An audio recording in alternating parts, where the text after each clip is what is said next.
గ్రహస్థితులు బాగలేక, లేదా ఒక వ్యక్తి తన అలవాట్లు మంచివి కాక చెడు అలవాటుకు లోనయ్యి మందుకి బానిసయ్యో, లేకపోతే జూదానికి బానిసయ్యో, స్త్రీలకు వశమైపోయో, తన దగ్గర ఉన్నటువంటి ధనాన్ని అంతా ఖర్చు చేసేసి ఎవరిని అడగలేక, ఎవరినైనా అడిగినా పుట్టక అనేక రకాలైనటువంటి ఇబ్బందులు పడి కొంతమంది డిప్రెషన్లోకి వెళ్ళిపోతున్నారు. ప్రపంచంలో చాలామంది వాళ్ళు ఏం చేస్తారంటే, యథార్థాన్ని తెలుసుకుని మళ్ళీ యథాస్థితికి రాగలిగిన వాళ్ళు చాలా తక్కువ మంది ఉంటే, కొంతమంది ఆత్మహత్యా ప్రయత్నాన్ని ఆత్మహత్య చేసుకుంటున్నారు. చాలామంది ట్రైనింగ్లో పడి చచ్చిపోయిన వాళ్ళు, బావిలో దూకి చనిపోయిన వాళ్ళు, సముద్రంలో దూకి చచ్చిపోయిన వాళ్ళు, లేదా 5 అంతస్తుల బిల్డింగ్ నుంచి కిందకు దూకేసి చచ్చిపోయినటువంటి వాళ్ళు, అనేక రకాల మార్గాలు పాయిజన్ తీసుకొని ఏంటేంటో అనేక రకాల మార్గాలు ఉన్నాయి. ఆ మార్గాల ద్వారా సూసైడ్ చేసుకున్నారు. అది చాలా చాలా చాలా తప్పండి. ఎందుకంటే నేను జస్ట్ ఈ 3 రోజుల ముందు నుంచే ఒకటి విన్నాను. అవన్నీ పత్రికలకి ప్రబలకు వచ్చినవి కాదు, కానీ కొంత తెలుసున్న మీదట మన దాకా నోటీస్కి వచ్చింది. అది మనసుని కలిసివేసింది. ఎందుకంటే వెనకాల పిల్లలు ఉన్నారు, భార్య ఉంది, చిన్న వయసులు, తల్లిదండ్రులు ఉన్నారు, వృద్ధులు, అన్నదమ్ములు ఉన్నారు. అంటే వాళ్ళు బతుకుతున్నారు. కానీ నువ్వు చేసినటువంటి అప్పులు వాళ్ళు మొత్తం అన్నదమ్ములు అందరూ కలిసి వాళ్ళ ఆస్తులు అమ్మినా కూడా నువ్వు చేసినటువంటి అప్పులు తీర్చలేనటువంటి పరిస్థితి. అందుచేత అలా డిప్రెషన్ అయిపోవటం ఇదంతా చాలా తప్పండి. అది కొంత మీకు అవగాహన కోసం అని చెప్పి నేను చెప్పదలుచుకున్నాను.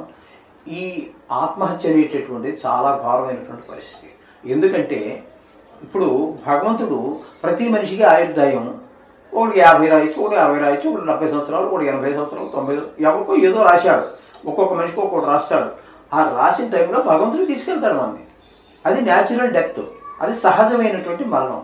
మన ప్రయత్నంతో మనం తెచ్చుకునేటటువంటి మరణం ఏదైతే ఉన్నదో దీని ద్వారా సంభవించేటటువంటి పరిణామాలు ఏ విధంగా ఉంటాయి అన్నట్టయితే, అతనికి ఆ చనిపోయినటువంటి సూసైడ్ చేసుకున్న మనిషికి 63 ఏళ్ళు ఆయుర్దాయం రాశాడు అని అనుకుందాం. అదేవో మనం కరెక్ట్గా చెప్పలేదు. ఎందుకంటే పరాశరుల వారే ఆయుర్దాయ నిర్ణయానికి 32 రకాలు చెప్పారండి. అందులో మిగతా అంతా ఖచ్చితంగా చెప్పిన మనిషి పరాశరుల వారికి అది కొంచెం కష్టమైనటువంటి పనిగా తోస్తుంది. ఎందుకంటే 32 రకాలుగా చూపించారు కాబట్టి ఆ విధంగా ఆయుర్దాయాన్ని కానీ ఎంత మనం నిర్ణయించడం 63 అని అనుకుందాం. 63 సంవత్సరాలుగా నిర్ణయించినప్పుడు వీళ్ళకి అన్న అలవాట్ల ద్వారా అన్నీ పోగొట్టుకొని ఇంక చేసే మార్గం లేక, అయిన వాళ్ళలో తలెత్తుకోలేక ఏదో ట్రైన్ కింద పడడం మరొకటి 42 ఏళ్ళకి 41 ఏళ్ళకు చనిపోయాడు అనుకుందాం. చనిపోతే ఏమవుతుంది? ఈ ప్రాణం 12 రోజులు ఇక్కడే కొట్టుకుని తిరిగి మొత్తం మీద 12 రోజులు పూర్తయ్యే నాటికి చిత్రగుప్తుడి దగ్గరికి చేరుతుంది. అక్కడికి వెళ్ళాక ఈయన ఎస్ఆర్ సర్వీస్ రిజిస్టర్ మొత్తం ఈ జీవితకాలంలో ఆయన మంచి పనులు ఎన్ని చేశాడు, చెడ్డ పనులు ఏం చేశాడు ఏంటి అనేటువంటి మంచి చెడ్డలకు ఇచ్చేచ్చినంతా అతను వాడు ఎంత మంచి పనులు చేసినా కూడా మొట్టమొదటి వెళ్ళాల్సింది ఆయన దగ్గరికి. ఎవడే తీసుకెళ్ళాలి, బట్టలు తీసుకెళ్ళాలి అంతే. అక్కడికి వెళ్ళిన తర్వాత ఈయన యొక్క మొత్తం రిజిస్టర్ అంతా తిరిగేస్తే ఈయనకి 63 ఏళ్ళు రాశాడు. ఇక్కడ 41 ఏళ్ళకే వీడు తనువు జానించాడు. ఇక్కడ మీకు లాభం లేదు రా అబ్బాయి, ఇక్కడ నీకు ఎలా ఎంట్రన్స్ లేదు, నీకు ఎలా లోపలికి ఎలా చెయ్యం, నీకు నువ్వు చాలా ముందు వచ్చేసావు, చాలా ఎర్లీగా వచ్చేసావు అని చెప్పి వెనక్కి రిజెక్ట్ చేస్తాడు. ఇక్కడే రిజెక్ట్ చేస్తే ఇంక స్వర్గంలోకి వెళ్ళేది లేకపోతే వైకుంఠం దేవుని సన్నిధానంలోకి వెళ్ళడం అనేది అసంభవం. కాబట్టి ఆయన వెనక్కి పంపిస్తాడు. ఆయన తిరిగి భూలోకంలోకి వస్తాడు. భూలోకంలోకి వచ్చాక అంటే ఈ శరీరాలు ఉండవు కదండి, అక్కడ సూక్ష్మ శరీరం, ఆ సూక్ష్మ శరీరంతో మళ్ళీ భూమి మీదకి వచ్చేస్తారు. వచ్చేసిన తర్వాత ఇక్కడ ఈ 12 రోజులు ఈ బాడీని ఉంచాలి కదండి. ఈ చనిపోయినటువంటి ఈ శరీరాన్ని, పార్థివ శరీరాన్ని దహనమనా చేసేస్తారు, అంటే నిప్పుల్లో పెట్టి కాల్చేయటం, పొలంలో పెట్టి, లేదా ఖననం అంటే భూమి తీసి భూమిలో కప్పెట్టేయడం జరుగుతుంది. భూమిలో కప్పెట్టేస్తే బ్యాక్టీరియా శుభ్రంగా తినేస్తుంది, ఎముకలు అవి ఉదేస్తుంది, వాటి వల్ల కాదు కాబట్టి తినగలిగినవన్నీ తినేసేస్తుంది. మొత్తం శరీరం కుళ్ళిపోయి బ్యాక్టీరియా అంతా తినేస్తుంది. ఇక దహనం చేసేస్తే మొత్తం బూడిదే, ఎముకలు కూడా కొన్ని కాలిపోతాయి, చిన్న చిన్న వాటివి, పెద్ద పెద్ద ఎముకలన్నీ కావు.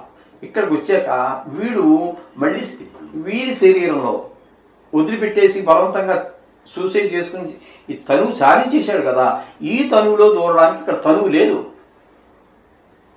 12 రోజులకి అక్కడికి వెళ్ళాడు, ఈ లోపలే శరీరం అయిపోయింది. ఇక్కడ ఎక్కడ దూరాలి, ఏ శరీరంలో దూరాలి తెలియదు. అప్పుడు ఏం చేస్తారంటే ఈ చింత చెట్లు, ఈ మర్రి చెట్లు అడవిల్లోనూ అక్కడ ఇక్కడ పట్టుకుని వేలాడుతూ తిరుగుతూ ఉంటారు. ఈ ప్రేత రూపంలో తిరుగుతారండి. ఈ సూక్ష్మ శరీరాన్ని కూడా వదిలేసి ప్రేత రూపం.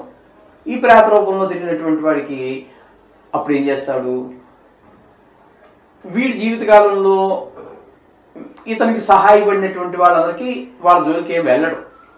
కానీ ఇతను సశరీరంగా ఉన్నప్పుడు బతికి జీవించి ఉన్న కాలంలో ఎవరైతే ఇబ్బందులు పెట్టారో వాళ్ళని ఒక చూపు చూసుకుంటాడు. ఇదే మంచి తరుణంగా వాళ్ళని ఇబ్బందులు బాగు చేస్తాడు.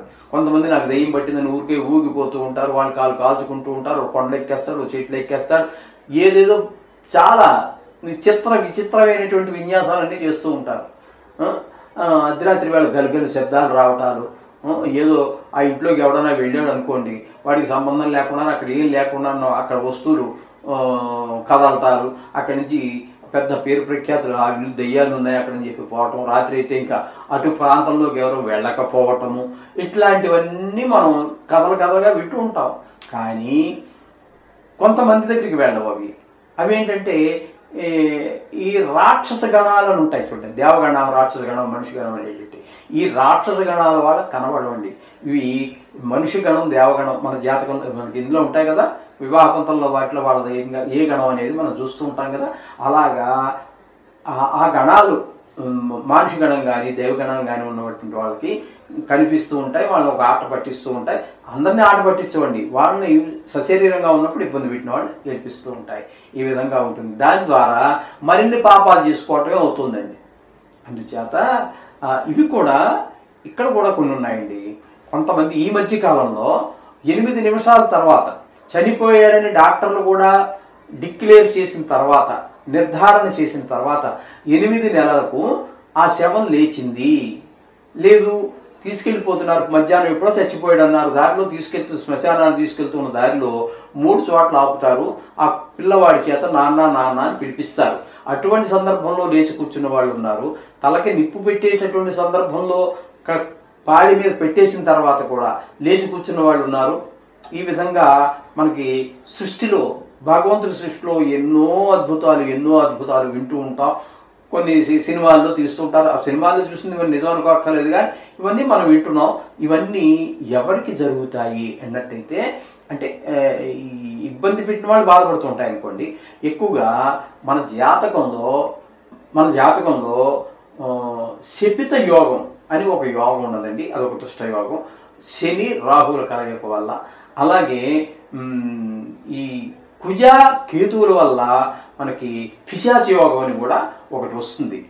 ఇటువంటి వాళ్ళకి ఇటువంటి అవకాశాలు, అంటే వారు ఆత్మహత్య చేసుకోవటం, తర్వాత ప్రేత రూపాలు పొందటం, పిశాచి రూపాలు పొందటం, ఏదో దానికి మళ్ళీ విరుగుళ్ళు లేవో, మనకైతే పురాణాల్లోకి వెళ్ళినట్టయితే అక్కడ దానికి శాప విమోచన జరగటం, ఇలాంటివన్నీ జరుగుతూ ఉంటాయి.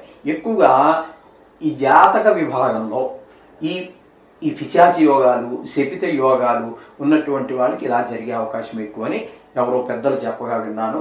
అంతేకాకుండా ఈ శపిత యోగం ఉన్నటువంటి జాతకుడు యొక్క జాతకం చూడడానికి కూడా ఈ జ్యోతిష్యులు భయపడుతున్నారు, దాన్ని విసిరిగేసి ఇంకెప్పుడు తేకని చెప్తున్నారు.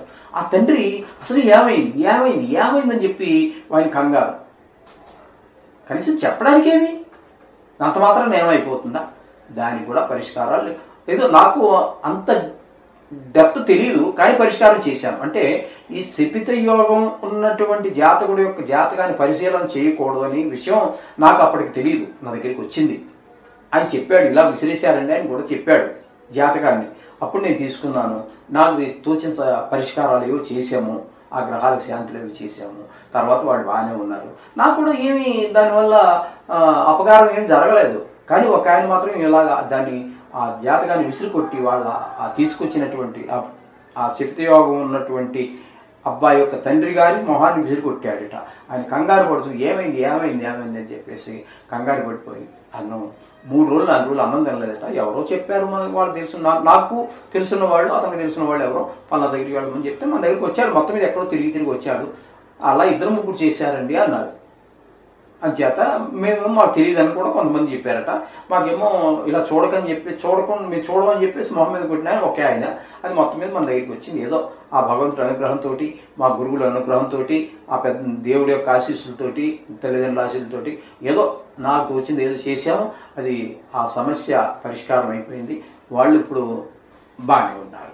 చాలా కాలం జరిగి వాళ్ళు ఇప్పుడు ప్రస్తుతం ఈ ఊర్లో ఉన్నారో లేదో తెలియదు, మరి ఏ ఊర్లో ఉన్నారో కూడా తెలియదు. ఎందుకంటే దాని ఫీడ్బ్యాక్ గురించి మనం ఎప్పుడు చూడం కదండి. ఒక డాక్టర్ దగ్గరికి మనం వెళ్తాము జ్వరం వచ్చిందని, ఆ డాక్టర్ గారు ఏదో ఇంజక్షన్ చేశారో, ట్యాబ్లెట్ ఇచ్చారో, క్యాప్సిల్ ఇచ్చారో, సిరప్ ఇచ్చారో, అయిపోయింది, తగ్గేకి మళ్ళీ మనం వెళ్ళి డాక్టర్ గారు మీరు ఇచ్చిన మందులు తగ్గిందని మనం ఆయనకి ఏమీ కృతజ్ఞతగా చెప్పంగా తగ్గిందని తగ్గలేదని ఏం చెప్పం. మనం కూడా అంతే, మనం చెప్పింది వాడు మన దగ్గర రాలే, తగ్గిందని మాత్రం నాకు ఫీడ్బ్యాక్ వచ్చింది ఒకప్పుడు. ఇప్పుడు మరి చాలా కాలం అయింది జరిగి, వాళ్ళు ఎక్కడున్నారో కూడా తెలియదు. అటువంటి ప్రయత్నాలు, ఈ ఆత్మహత్య ప్రయత్నాలన్నీ ఎవ్వరు కానీ ఎంత డిప్రెషన్లోకి వెళ్ళినా మీ ప్రవర్తనని మార్చుకోవడానికే ప్రయత్నం చేయండి. ఏ దుష్ట అలవాట్లతోటి మీరు ఆ స్థితికి వచ్చారు, జోదమా, తాగుడా, లేకపోతే స్త్రీ సంగమమా, ఏదో దానివల్ల, లేకపోతే తినడానికి వాటికి ఎంత ఇబ్బంది ఏం లేదండి భారతదేశంలో ఈనాటి వరకు కూడా. అంచేత ఆ అలవాటుని తగ్గించుకునే ప్రయత్నమే చేయండి. కానీ డిప్రెషన్లోకి వెళ్ళి మీ తల్లిదండ్రుల్ని, మీ అన్నదమ్ముల్ని, మీ భార్యా పిల్లల్ని అనాథలు చేసి మీరు పాల్గొనేది ఏం లేదు. మీరు పిశాచ రూపం అయితే కూడా కొన్ని అప్రాచ్య పనులే చేయవలసి ఉంటుంది. ఇది గమనించండి. శుభం.